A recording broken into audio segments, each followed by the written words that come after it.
The rhythmic hum of medical equipment was the only sound breaking the silence of Dr. Eris Thorne's small clinic on Starbase Kepler 186F. The aging doctor moved methodically between workstations, recording observations on xenobiological samples collected during yesterday's expedition to the planet's northern plains. His shoulders, slightly hunched from years bent over microscopes and medical scanners, rose and fell with each measured breath in the station's recycled air.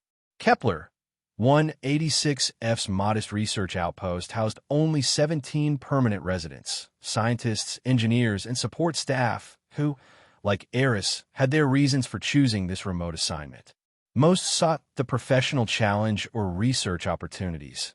Eris had sought anonymity and distance. 10 years had passed since he'd left Earth's prestigious Xenomedicine Institute after the Proxima Centauri incident. 10 years trying to outrun the whispers, the sideways glances, the formal inquiries that ultimately cleared him of negligence, yet couldn't erase the 17 colonists who died when his experimental immunotherapy protocol failed catastrophically. The survivors had recovered, vindicating his approach and principle, but Eris couldn't forgive himself for the miscalculation that cost so many lives. Here, 800 light-years from Earth, his small clinic treated minor injuries, seasonal infections, and occasional alien parasites picked up during research excursions. Routine work that demanded competence, but rarely brilliance. Exactly what he wanted. A blaring alarm shattered his reverie. Warning: unidentified object entering atmosphere. Trajectory indicates impact within 50 kilometers of station perimeter. All personnel report to emergency stations. Eris quickly secured his samples and grabbed the emergency medical kit he kept prepared for such contingencies. Though in 6 years at Kepler, they'd never needed it for anything more serious than a research drone crash. Computer, display impact trajectory and estimate landing zone, he commanded, pulling on his environmental suit. The holographic display showed a small craft, far too small for a standard transport or cargo vessel, careening through the upper atmosphere in a barely controlled descent, trailing fire and debris. Station Command, this is Dr. Thorne. I'm taking Medical Rover 1 to investigate the crash site. Prepare the infirmary for possible casualties. Confirmed, Doctor, came the response from Commander Singh. Sensors indicate a single life form aboard. Unknown species. Vital signs erratic. Take defensive precautions.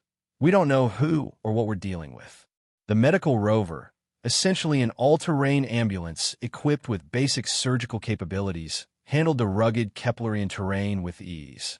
Eris followed the NAV system toward a plume of dark smoke rising beyond the crystalline rock formations that characterize this region.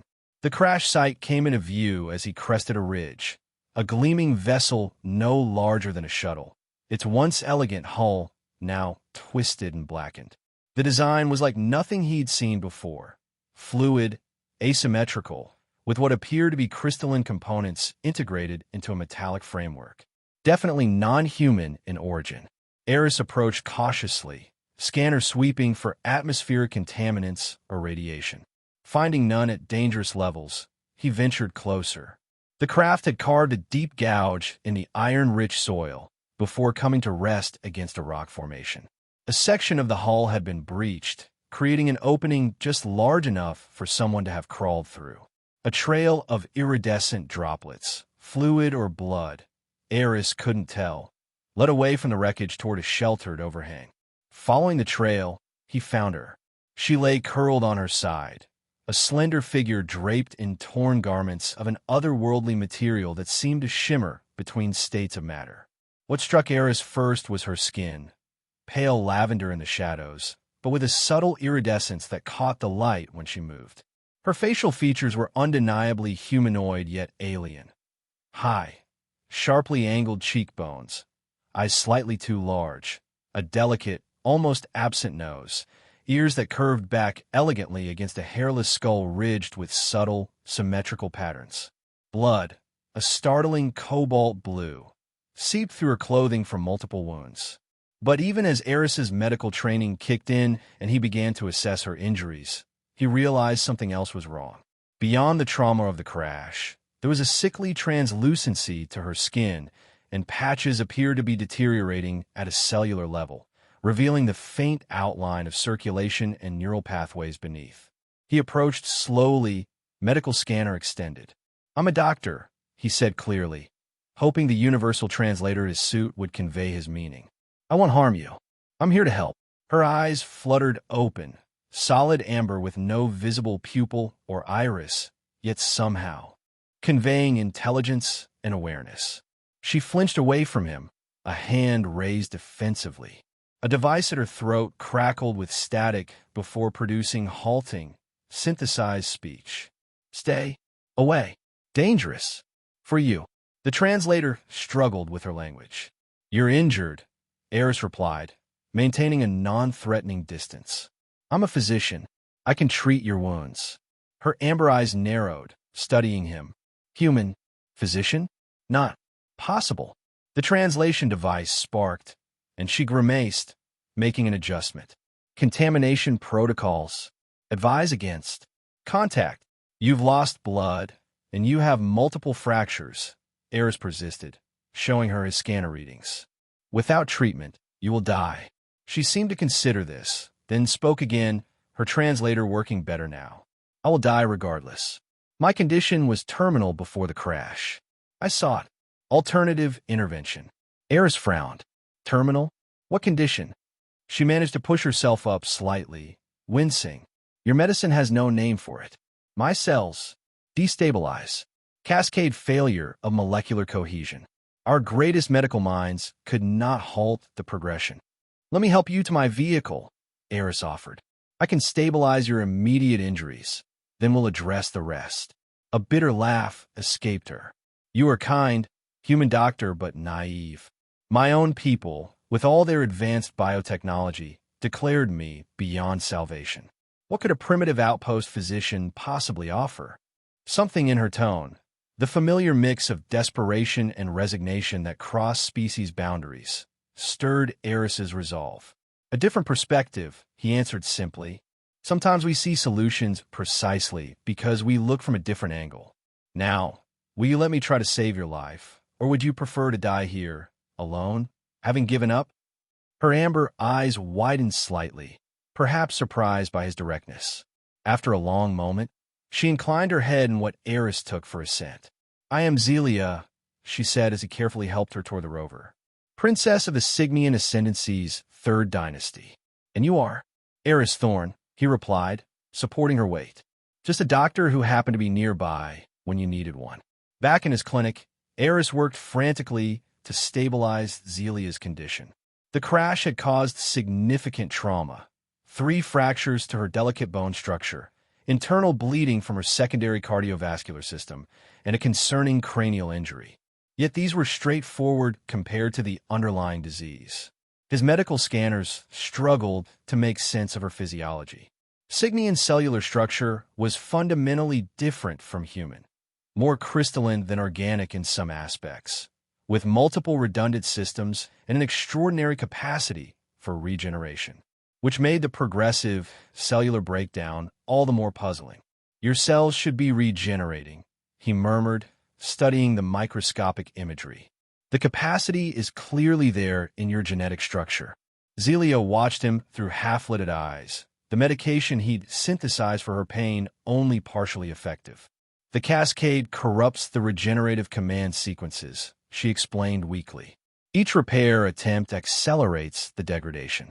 Our medical consensus was to suppress all regenerative functions to slow the progression."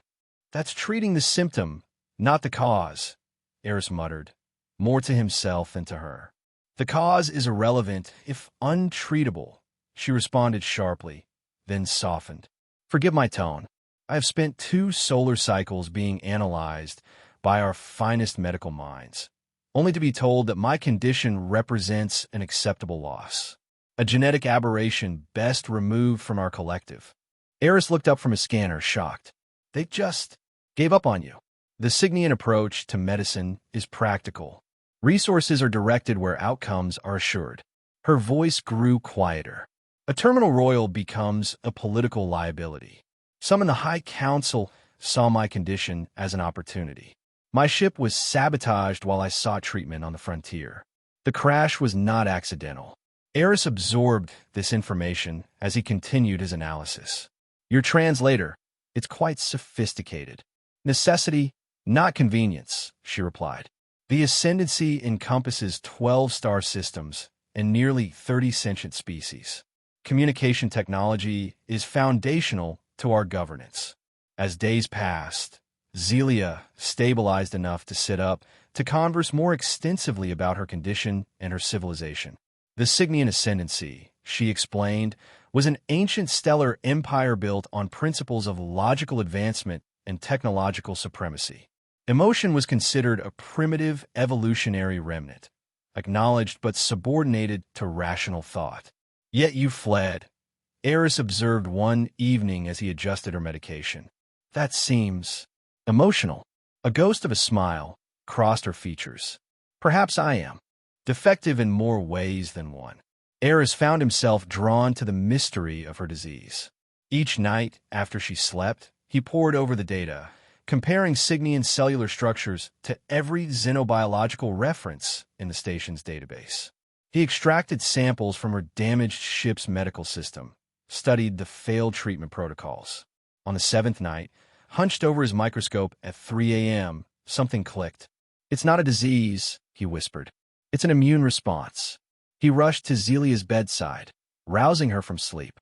Your condition is not a primary cellular deterioration. Your immune system is attacking your own cells because it's receiving incorrect identification markers. Her amber eyes widened. Impossible. Cygnian immune response is entirely programmable. Autoimmunity was eliminated from our genome millennia ago.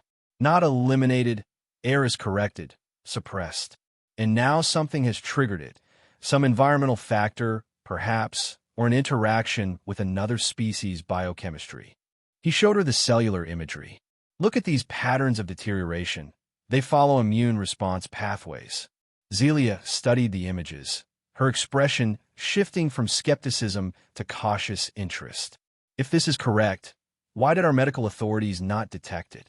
Because they weren't looking for it, Eris suggested. If autoimmunity was supposedly eliminated, why test for it? They saw the deterioration and assumed primary cellular breakdown. Can it be treated? For the first time, a flicker of hope animated her voice. Eris hesitated. Theoretically, yes. But we'd need to reprogram your immune response at a fundamental level, then trigger cellular regeneration simultaneously across all affected systems. I don't have the technology for that here. Where then? She asked. They're the medical research station in the Antares sector, neutral territory, multi-species, with cutting-edge biotechnology. If we could reach it, my ship is damaged beyond repair, Zelia pointed out. Not beyond all repair, Eris countered. The propulsion system and life support could be restored with parts from our maintenance bay. Not to Cygnian standards, but enough to make the journey. You would come with me? Surprise colored her tone. Why risk yourself for an alien princess with powerful enemies? Eris considered his answer carefully. 10 years ago, I lost patients because I was too cautious in my treatment approach. I've been hiding here ever since, treating minor ailments and running from my failure. Maybe it's time I stopped running. Zelia reached out, her slender fingers resting briefly on his arm, the first voluntary contact she had initiated. Then we shall run together, Dr. Thorne, towards something rather than away. The next 2 weeks passed in a flurry of activity. Eris explained to Station Command that he was taking emergency leave to accompany a critical patient to advanced care, a partial truth that Commander Singh accepted with minimal questioning. They worked tirelessly to repair Zelia's ship, scavenging parts from station equipment and reprogramming systems to accommodate the hybrid technology. Zelia's condition stabilized enough for her to assist, her knowledge of Cygnian technology proving invaluable.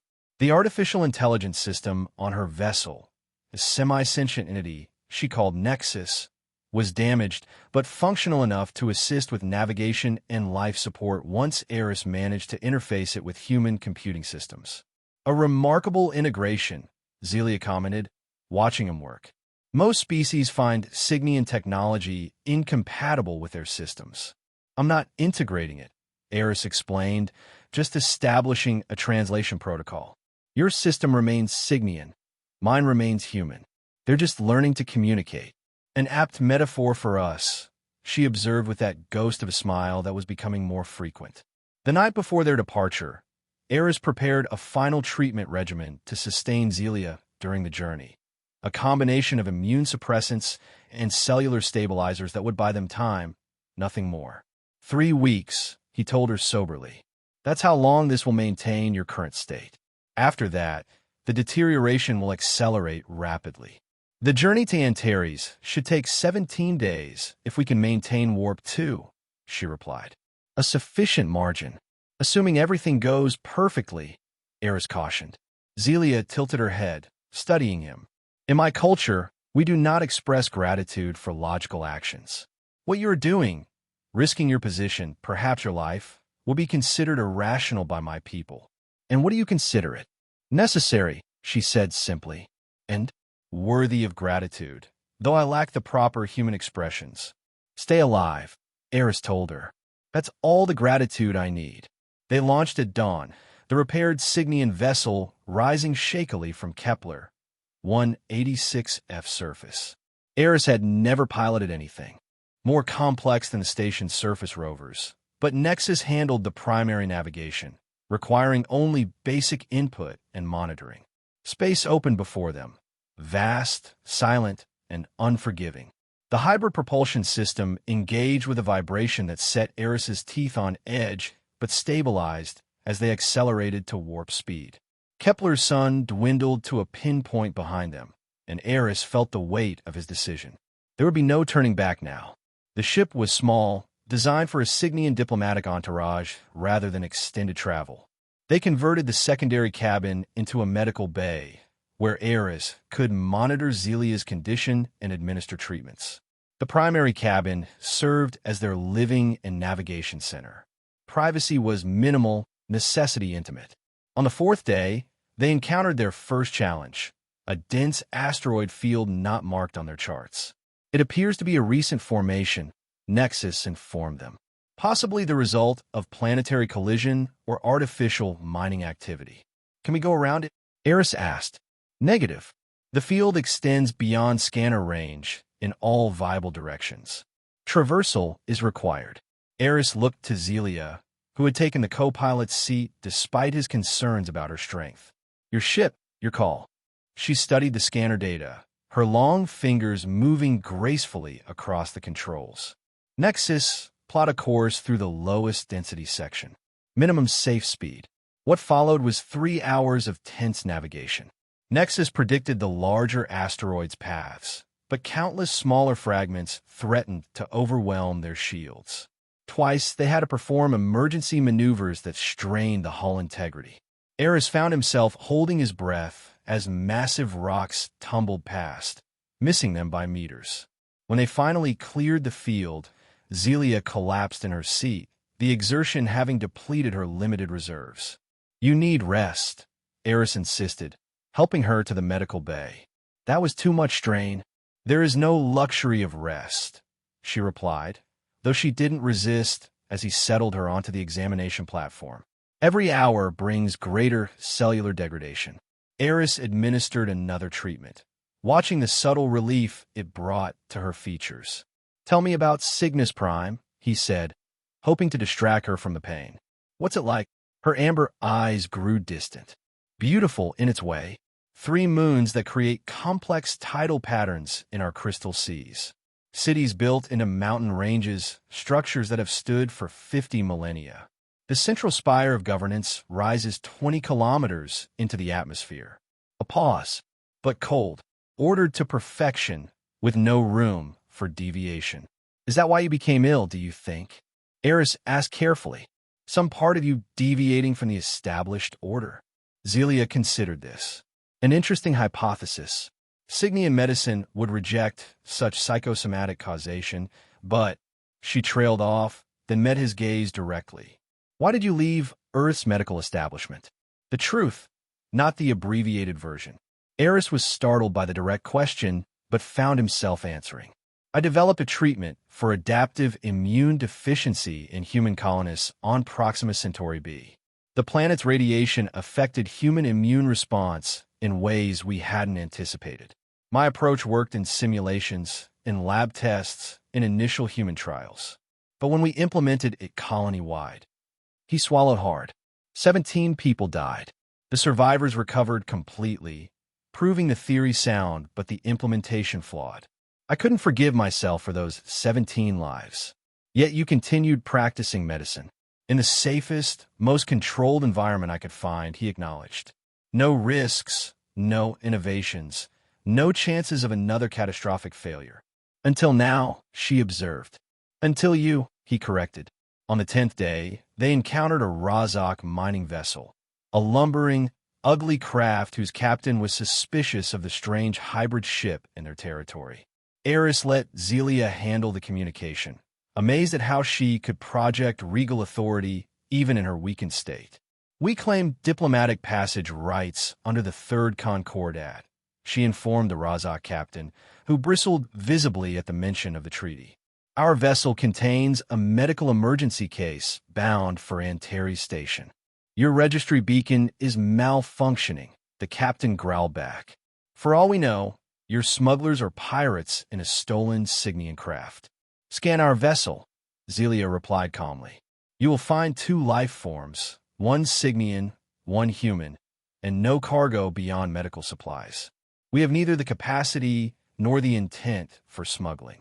The standoff lasted nearly an hour before the Razak captain grudgingly allowed them passage, but not before warning. The Cygnian Diplomatic Corps has issued alerts for a missing vessel of this configuration. They're offering rewards for information. When the Razak ship finally moved off, Eris turned to Zelia.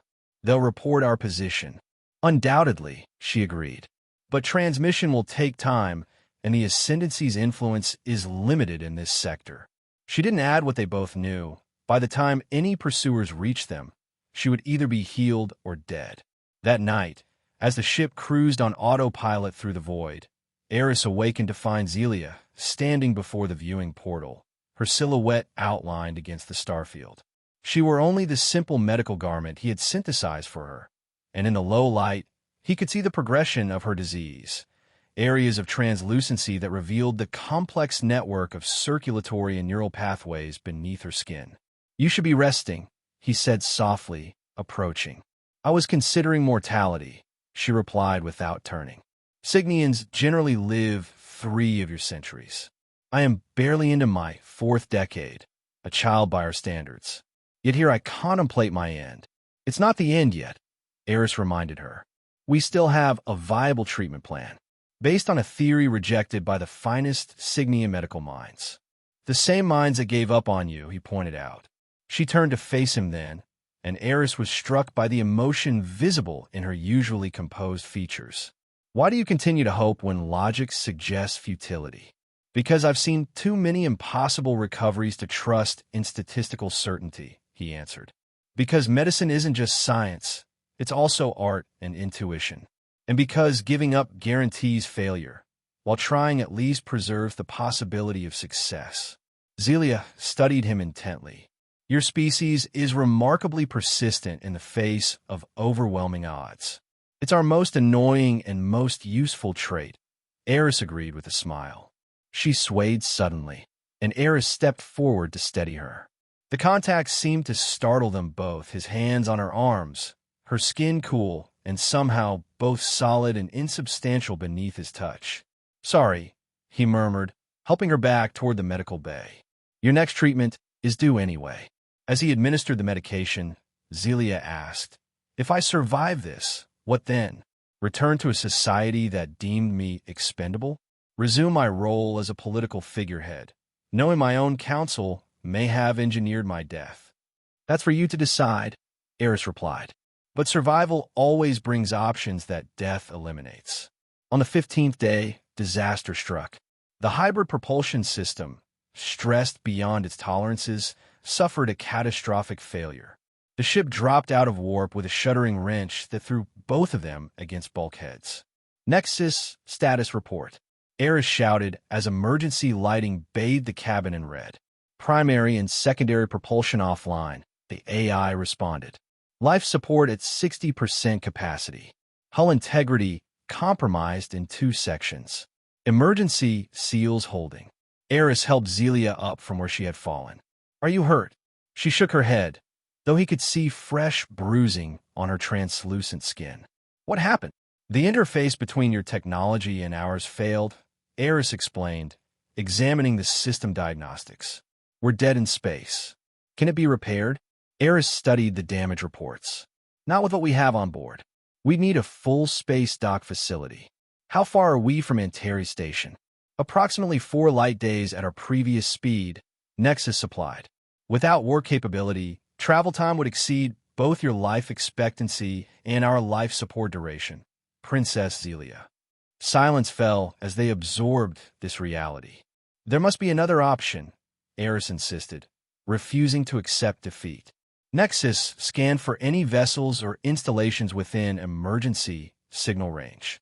Scanning, the AI acknowledged. After several tense minutes, I detect a research outpost at bearing 047 Mark 213. Distance, 0.8 light days. Designation, Vortex Research Platform. Vortex, Zelia's head snapped up. That's a classified Signian quantum physics installation. Can they help us? Eris asked. They have medical facilities and transportation, she confirmed. But they operate under strict isolation protocols. No unauthorized contact permitted. Would they recognize your authority as princess? Zelia's expression turned grim. Those who tried to kill me would have ensured any loyal facilities were misinformed about my status. We would likely be treated as hostile intruders. So we have a choice, Eris summarized. Drift here until your condition deteriorates beyond recovery and our life support fails, or risk approaching a facility that might either save you or execute us as trespassers. When presented that way, it hardly seems a choice at all, Zelia observed dryly. They diverted all remaining power to emergency thrusters and communications. Progress was agonizingly slow, the equivalent of crawling across space. Eris doubled Zelia's treatments to combat the accelerating cellular degradation, but both knew it was a losing battle. Her condition visibly worsened hour by hour. On the 3rd day of their painfully slow approach, Zelia suffered a severe episode, what Eris had come to think of as a cascade crisis. Her immune system launched a massive attack against her own tissues, causing excruciating pain and rapid deterioration. He found her collapsed on the deck, her body contorted, blue blood seeping from microscopic fissures in her skin. Zelia, he gathered her into his arms, rushing her to the medical bay. Her body felt lighter than before, as though she were literally dissolving from within. The Vortex facility, she gasped between spasms of pain. We won't reach it in time. We will, Eris insisted, administering every remaining treatment simultaneously, a desperate measure that risked its own complications. Hold on. Her amber eyes fixed on his face with frightening intensity. If I don't survive, don't, he cut her off. Save your strength. Listen, she insisted. If I don't survive, you must still reach Antares. My ship contains data, research I've collected on the Cascade Syndrome. It could save others. The selflessness of her concern struck Eris deeply. Even facing her own mortality, her thoughts turned to others who might suffer as she had. We're reaching that facility together, he told her firmly. I didn't come this far to lose you now. Something shifted in her expression, surprise, perhaps, or a deeper realization. Her hand found his, clenching it with surprising strength. Then I shall endeavor to survive, Dr. Thorne. Eris monitored her vital signs throughout the night, making minute adjustments to her treatment. He found himself talking continuously about Earth, about his training, about patients he had treated and planets he had visited. Anything to keep her conscious, to give her mind something to focus on besides the pain. As dawn approached, an arbitrary designation in space, but they maintained ship time for circadian stability. Nexus announced, Vortex Research Platform has detected our approach. They are hailing us on encrypted Signian frequencies. Can you respond? Eris asked Zelia, who had stabilized somewhat under his care. She nodded weakly. Put it through. The view screen activated, revealing a stern-faced Signian male. His features resembled Zelia's but lacked her delicacy. Harsher angles, deeper ridges on his scalp, eyes of metallic bronze rather than amber. Unidentified vessel. You have entered restricted space.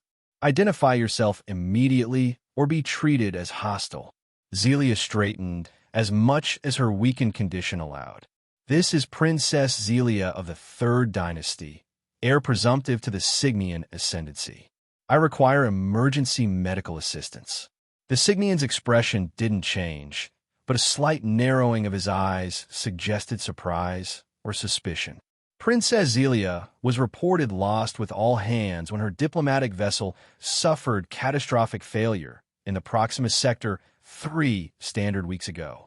Reports of my death were premature, she replied, with a ghost of her old imperial manner, and politically motivated, as I suspect you are aware. Administrator Varric, he supplied, Chief Research Administrator of Vortex Platform. His gaze shifted to Eris. You travel with a human. Dr. Eris Thorn, Zelia acknowledged. He saved my life and has been treating my condition. I grant him full diplomatic immunity and protection under royal prerogative. Varric was silent for several moments, clearly calculating political implications. Finally, he nodded curtly.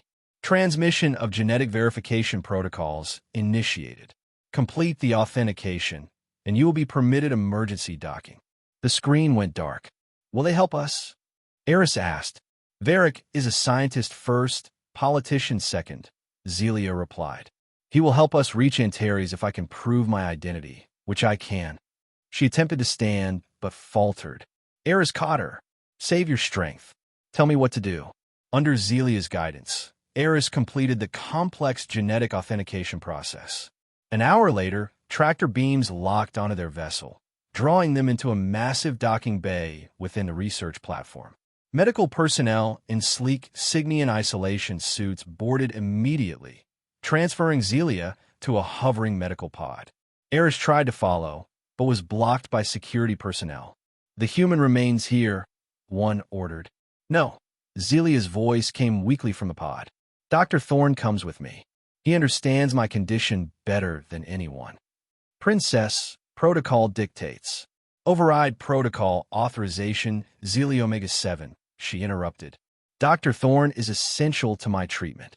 Reluctantly, they allowed Eris to accompany the medical team through the gleaming corridors of Vortex Platform.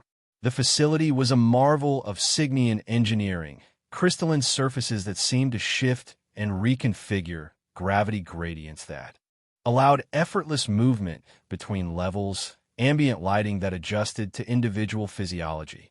In the medical center, a team of Signian physicians immediately began scanning and analyzing Zelia's condition. Their equipment was generations beyond anything Eris had ever seen, yet their approach felt coldly analytical, devoid of the intuitive understanding he had developed. The lead physician, a tall female Signian, reviewed the results with increasing astonishment. The cellular degradation is extensive, she announced. Cascade Phase 5. By all established medical parameters, you should not be conscious, much less alive, princess. Yet here I am, Zelia replied, thanks to Dr. Thorn's treatments. The physician turned skeptical eyes to Eris. Impossible. Human medical science lacks the sophistication to address Signian cellular pathology. Perhaps that's why it worked, Eris suggested, stepping forward. I approached the condition without preconceptions about what was possible or impossible in Signian physiology. I identified the fundamental cause as an autoimmune response, something your medical establishment had ruled out as eliminated from your species. The physician's expression shifted to one of disbelief, then reluctant curiosity. Explain your hypothesis, human. Eris outlined his theory, the treatment protocols he had developed, and the results observed. He pulled data from his medical scanner, which the Signian systems translated and expanded into detailed holographic models. As he spoke, Administrator Varick entered, accompanied by several other officials. They listened silently to Eris's explanation. When he finished, the lead physician turned to Varick. The human's theory is unorthodox, yet the evidence suggests merit. The princess should not have survived this long without some effective intervention. Can you complete the treatment here? Varick asked. No, the physician replied. We lack the specialized immunological programming equipment. For that, they would need Antares Station. Then prepare a medical transport, Varick ordered. The princess and her doctor will depart immediately. Administrator, one of the officials objected. Central authority must be notified of the princess's survival. And they will be, Varick assured him, after a transport is underway. Security protocols require a full sweep of our communications array before such sensitive information is transmitted. That process will take approximately 12 hours. He turned to Zelia, by which time, Princess, you should be well beyond pursuit range. Understanding passed between them, a subtle acknowledgement that Varick was choosing sides in whatever political struggle had led to her assassination attempt. The Ascendancy remembers its loyal servants, Administrator, Zelia said formally. I serve science and knowledge. Your Highness, Varick replied. Politics is merely an unfortunate necessity. 6 hours later, Eris and Zelia were aboard a sleek Cygnian medical transport, its engines far more powerful than their salvage hybrid had been. Zelia rested in a sophisticated life support chamber that stabilized her condition, while Eris studied the ship's medical database, refining his treatment protocol. We'll reach Antares in 10 hours, he told her, checking her vital signs. Their xenoimmunology department is prepared for our arrival. You notified them? She asked, surprised. Administrator Varick did. Apparently, he has colleagues there, other scientists more concerned with medicine than politics. Zelia was silent for a moment. I misjudged him. Perhaps I have misjudged many things. The journey to Antares passed without incident, a welcome change after their harrowing voyage. As they approached the massive space station, a sprawling complex of interconnected modules, docking arrays, and research facilities, Eris felt both relief and apprehension. They had reached their destination, but the hardest part lay ahead. Antares Medical Station hung in space like a glittering metropolis, home to thousands of medical professionals, researchers, and patients from dozens of species. Its central hub rose 20 levels high, with specialized treatment wings radiating outward like spokes on a wheel. As the Cygnian transport docked at the emergency medical bay, Eris noted the diverse welcoming committee, representatives from at least 5 different species, all in the distinctive blue uniforms of Antares medical staff. However, among them stood a delegation in the formal attire of Cygnian officials. At their head was a distinguished male whose bearing and insignia marked him as someone of high rank. Dr. Salis. Zelia identified him as they prepared to disembark. Chief Medical Officer to the High Council. And my most vocal critic when I sought alternative treatment. Is he an ally or enemy? Eris asked quietly. Neither and both, she replied cryptically. He believes absolutely in Cygnian medical orthodoxy. His opposition to my seeking outside help wasn't personal, it was doctrinal. Zelia was transferred to an Antares mobile medical unit, with Eris walking alongside. As they approached the waiting committees, Dr. Salis stepped forward. Princess Zelia, he intoned formally. The Ascendancy is relieved to discover you alive, though concerned by your unorthodox choices. His gaze shifted to Eris, eyes narrowing in barely disguised disdain. This is the human physician, Dr. Eris Thorne, Zelia confirmed, without whom I would not be alive to face your disapproval, Dr. Salis. A tall, multi-limbed being in the elaborate robes of the Antares administration stepped forward, diffusing the tension. I am Director Shrell.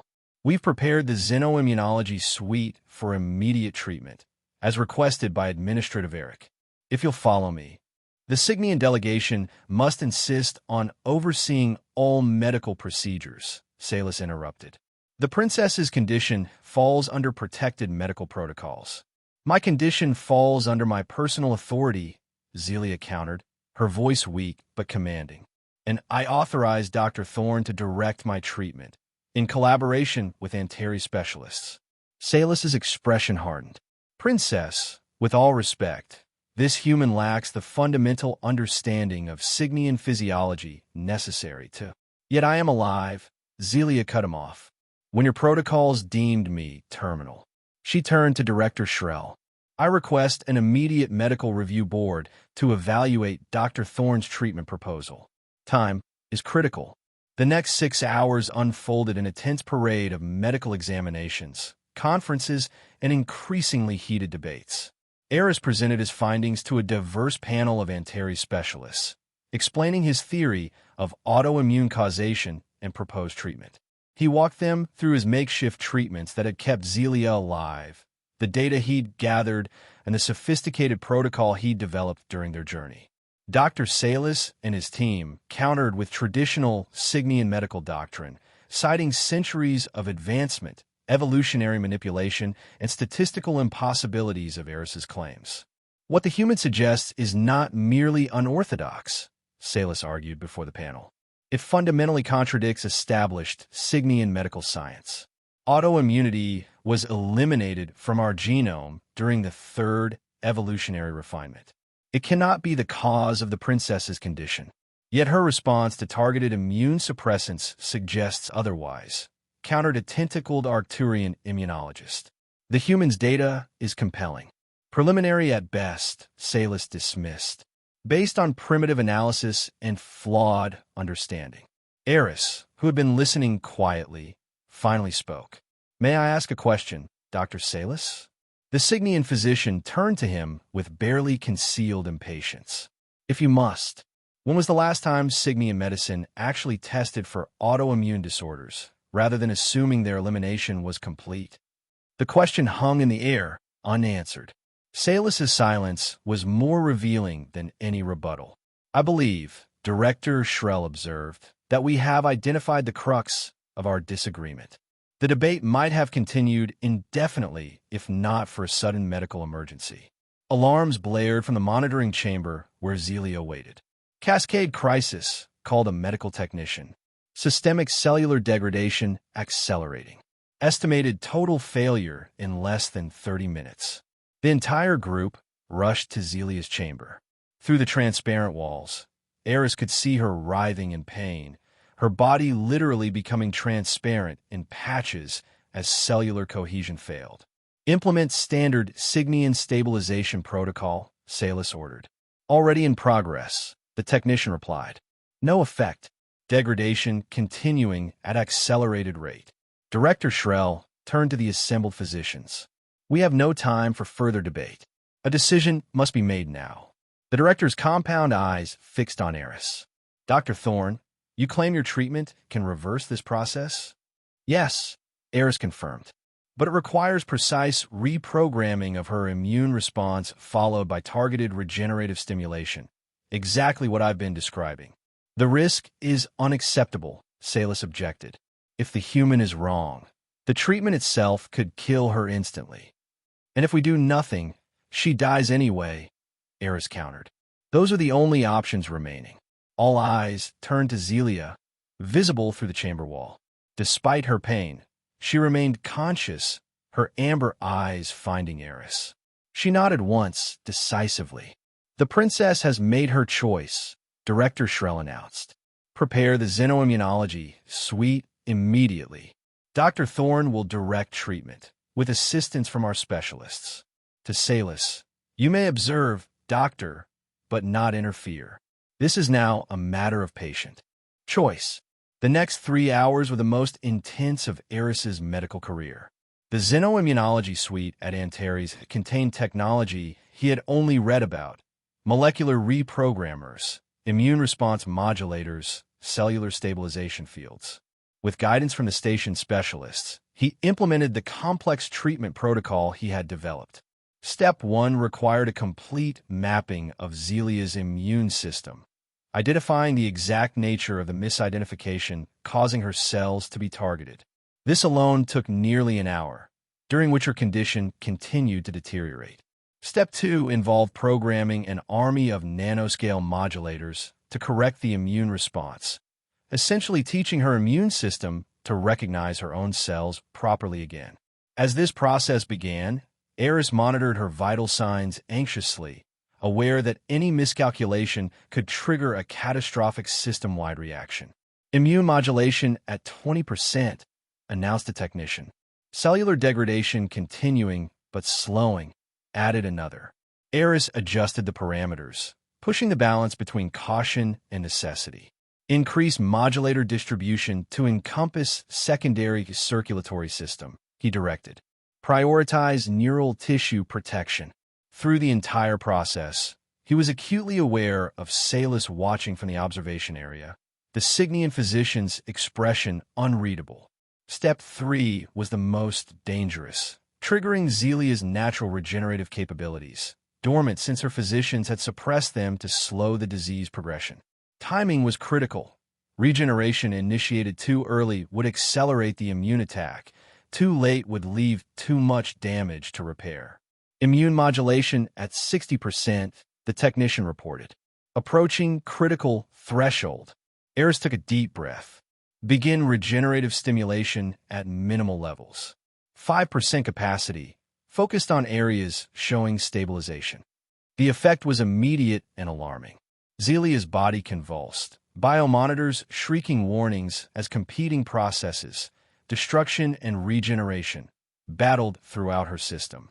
Cascade accelerating in peripheral tissues, a specialist called out. Stabilization holding in neural and primary circulatory systems, countered another. This was a mistake, Salus declared from the observation area. Terminate the procedure before we lose her completely. Eris ignored him, focused entirely on the readouts, on Zelia's struggling form. Increase immune modulation to maximum saturation, he ordered, and boost regenerative stimulation to 15% in stabilized areas only. For several agonizing minutes, the outcome hung in perfect balance. Then, almost imperceptibly, the tide began to turn. First in isolated systems, then more broadly, the cellular degradation slowed, stopped, and finally began to reverse. Immune response normalizing, the lead technician reported, voice tinged with disbelief. Regeneration proceeding without antagonistic reaction. 6 hours later, Zelia rested in a recovery chamber, her condition stable for the first time since Eris had found her. The transparent patches had begun to fill in, healthy tissue regenerating at an accelerated rate. Her vital signs grew stronger by the hour. Eris sat beside her, exhausted but unwilling to leave. Director Shrell had called the procedure a landmark achievement in cross-species medicine. Even members of Salus's team had cautiously acknowledged the success, though Salus himself had withdrawn without comment. You should rest, Zelia told him, her voice stronger than it had been in weeks. You've earned it. I'll rest when you're fully recovered, he replied with a tired smile. She studied him with those remarkable amber eyes. You remained steadfast when even I began to doubt. Why such faith? Because giving up has never saved anyone, he answered simply. And because I saw something in you worth fighting for. Her hand found his, cool fingers interlacing with warm ones. The Cygnian way teaches that emotion clouds judgment. Yet your emotional investment in my survival led to insights our logical approach missed. She paused. Perhaps there is wisdom in both approaches. The best medicine has always been science guided by compassion, Eris agreed. Neither works as well alone. Recovery took 3 weeks. Each day brought visible improvement as Zelia's natural regenerative abilities, freed from the autoimmune attack, worked at an astonishing pace. Eris remained at Antares, collaborating with specialists to document the case and refine the treatment protocol for potential future cases. Dr. Salus returned on the 10th day, accompanied by a different delegation of Cygnian officials. The political landscape had shifted, Zelia explained to Eris. News of her survival and the circumstances of her near death had created upheaval within the High Council. Those who arranged my convenient accident have been exposed, she told him. Not through accusation, but through the simple fact of my continued existence when they had announced my death. To Eris's surprise, Salus requested a private meeting with them both.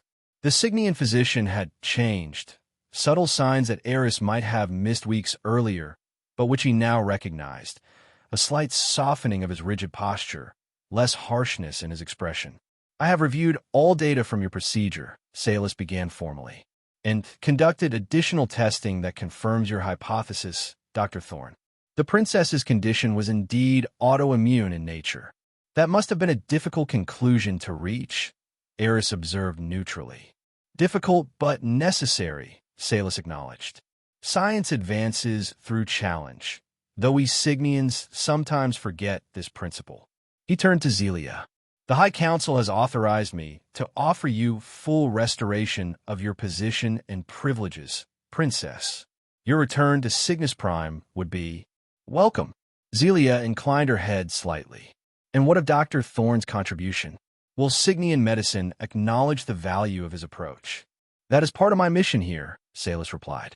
I am authorized to invite Dr. Thorne to present his findings at the Medical Academy. His treatment protocol will be incorporated into our standards, with appropriate recognition. The day of their departure from Antares arrived with mixed emotions. Zelia would return to Cygnus Prime, to her position and responsibilities. Eris had declined the invitation to the Medical Academy, at least for now, choosing instead to return to his research on Kepler 186f. You could come with me, Zelia suggested as they stood in the departure lounge. Signian research facilities would offer you opportunities beyond imagination. I think I need to finish what I started on Kepler, Eris replied. And you have your own path to follow. Your people need the perspective you've gained from this experience.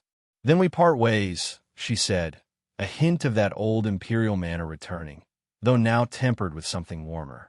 For now, Eris agreed. Zelia reached into a pocket of her formal attire, restored to its original splendor, and withdrew a small crystalline object, offering it to him. A Signian life seed, she explained, our most sacred gift. It contains my genetic essence and will grow into a living communication conduit. Through it, we may speak across any distance. Eris accepted the crystal, feeling its subtle warmth. I have nothing so remarkable to offer in return. You gave me life, she reminded him. There is no greater gift. Their parting was without ceremony or prolonged farewells. Neither suited them. A simple touch of hands, a meeting of eyes that conveyed what words could not, and then separate paths. 5 years passed. Kepler 186f's research outpost had grown into a proper colony, with Eris's small clinic expanding into a respected xenomedicine center. His work with adaptive immune responses had drawn both attention and funding, allowing him to pursue research he had once abandoned. The Signian life seed had flourished in his care, growing into an elegant crystalline structure that pulsed with subtle light. Through it, he and Zelia communicated regularly, she from the central spire on Cygnus Prime, where she had indeed become a catalyst for change. The Medical Reform Act passed final approval today, she told him during one such communication. All Signian physicians will now be trained in emotional intelligence and cross-species medical perspectives. Your approach has become foundational to our new curriculum. And how are you? Eris asked, more interested in the person than the policy. Evolving, she replied with that ghost of a smile he'd come to know so well. The High Council remains resistant to some changes, but resistance is merely an opportunity for persuasion. Their conversations spanned everything from medical advancements to philosophical debates about the proper balance between logic and emotion, science and compassion. Each exchange reinforced the unique bond formed during their desperate journey. 10 years after their parting, a Signian diplomatic vessel arrived at Kepler 186f. Eris was not entirely surprised to find Zelia herself disembarking, now bearing the formal regalia of a high counselor rather than a princess. Your station has grown, she observed as he showed her the expanded colony. As has your influence, he countered, noting the respectful deference of her attendants. They walked together through the research gardens, where plants from a dozen worlds grew in carefully maintained environments. Zelia stopped before a small grove of crystalline trees, unmistakably Cygnian in origin yet adapted to Kepler's conditions. The Thorn-Zelia Institute for Interspecies Medicine has been officially chartered, she announced, with facilities on both Cygnus Prime and Earth. The High Council requests your participation as founding director. Eris raised an eyebrow. The High Council requests, or you do. That smile, once so rare, now more frequent, curved her lips. Both, though my request comes with personal interest attached. And what interest might that be? Zelia turned to face him fully, those amber eyes as direct and unwavering as when they'd first met. I have learned many things from you, Eris Thorn. Perhaps most importantly, that different species can complement each other's strengths and compensate for weaknesses. Logic and emotion, science and intuition, neither complete without the other. A lesson worth learning, he agreed. One I would continue to explore, she said, with you beside me. The life seed he had nurtured for a decade pulsed between them, its light intensifying as if in response to their proximity. We come from different worlds, Eris pointed out. Different physiologies, different lifespans. Yet here we stand, Zelia countered, both changed by our encounter, both better for it. She extended her hand, that first gesture of trust, now offered again with deeper meaning. The universe is vast, Dr. Thorne. Shall we explore it together? Eris took her hand, feeling again that unique connection. Cool fingers against warm ones, two fundamentally different beings linked by something transcending biology. I suppose we've survived worse odds, he said with a smile. 20 years later, the Thorn-Zelia Institute had become the preeminent center for interspecies medicine across 12 star systems. Its revolutionary approaches, combining Cygnian precision with human intuition, logical analysis with emotional intelligence, had saved countless lives and transformed medical practice throughout known space. At the Institute's heart was a remarkable partnership. The Cygnian High Counselor whose brush with death had opened her to new possibilities, and a human doctor who had dared to challenge established wisdom. Their collaboration bridged worlds, their personal connection defied convention, and their legacy reshaped the very concept of healing. In the Grand Council chamber on Cygnus Prime, where once emotional considerations have been dismissed as irrelevant, a new philosophy now guided policy. Logic provides the path, compassion gives us reason to walk it. And in the private gardens of the Institute, two figures often walked together in quiet conversation, one with lavender skin that still held a subtle iridescence, the other gray-haired now, but with eyes as sharp and determined as ever. Between them grew a magnificent crystal tree, evolved from that first life seed, its branches extending upward toward distant stars. The alien princess had been terminally ill. Only one human doctor had dared to help her, and she never forgot.